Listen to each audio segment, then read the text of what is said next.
بعطيكم السر اللي خلاني استمر في طبخ الحنة او الحنة المطبوخة. بنات احس اني قاعدة استخدم سحر، مو حنة، قسما بالله. شوفوا، من حبي وغرامي في الحنة، كل انواع الحنة عندي طبعا من مزرعتنا. عندنا هذا الحنة اللي يجي ورق، اللي ما يصبغ كثير، اللي يجي ورقه كذا شوي كبير، عرفتوا؟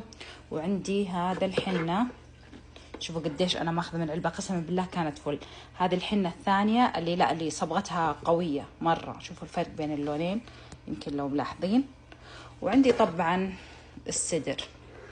بنات بقول لكم شيء، طبعا بسويها معاكم الطريقه كامله، بس بقول لكم حاجه، اقسم بالله يا بنات اني طبخ الحنه كاني استخدم سحر حرفيا لشعري، من جمال النتيجه. شفتوا من اول مره، اقسم بالله من اول مره تشوفي، من اول مره تشوفي النتيجه. ما اقول لك يعني ها من اول مره. اسوي زي كذا، احط الحنه والهذا، اضيف عليها الزيت بهذه الطريقه. ولما اقول لكم لا تستخدمون حنه شمعي، في الحنه اللي يجي كتله كذا، كتله يعني متماسك، هذا الحنه يكون فيه شمع، هذا لا تستخدمونه في طبخ الحنه. اذا بتستخدمونه عادي بدون طبخ، لكن طبخ الحنه ما ينفع، لانه راح يفصل وراح تصير طبقه الشمع ثقيله على الشعر وتطيح الشعر. بالنسبه لطبخ الحنه اقسم بالله يا بنات، انا والله وانا حاطه على شعري حنه، احس ودي اقوم اسوي حنه مره ثانيه من جمال النتيجه.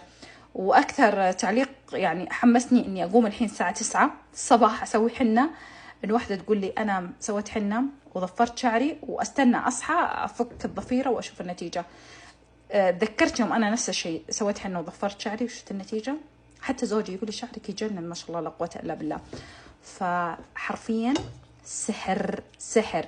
بس نقطة مهمة جدا جدا جدا، الحنة والسدر والأعشاب اللي تضيفينها تكون من مكان موثوق، وتتأكدين إنها شيء نظيف، يعني مش أي ولا زي يعني ما أروح أجيب سدر وحنة من أي مكان.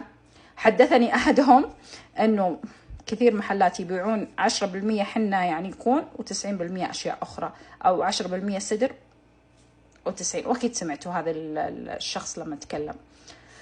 فانتبهوا، انتوا تختارون السدر والحنة خذوها من مكان موثوق. الحين خلاص حطيت الزيت والهذا، باقي بحط الأعشاب. عندي أعشاب الخير الهندية، راح أحطها جزء منها مو كلها، راح أحط شوية، وأبدأ أخلط الكمية بالزيت. أقدر أحتفظ بها لشهور وهي زيت، بس لازم يكون طبعا مستوى الزيت أعلى من كذا. راح أضيف علبة الزيت الثانية، بس بوريكم شغلة، شوفوا عشان يعني تآمنون بالكلام اللي أقوله. هنا حاطة هذا عشان أبغى أضيف عليه كركديه. هنا أضفت الكركديه وانقهرت، انقطع التصوير، صورت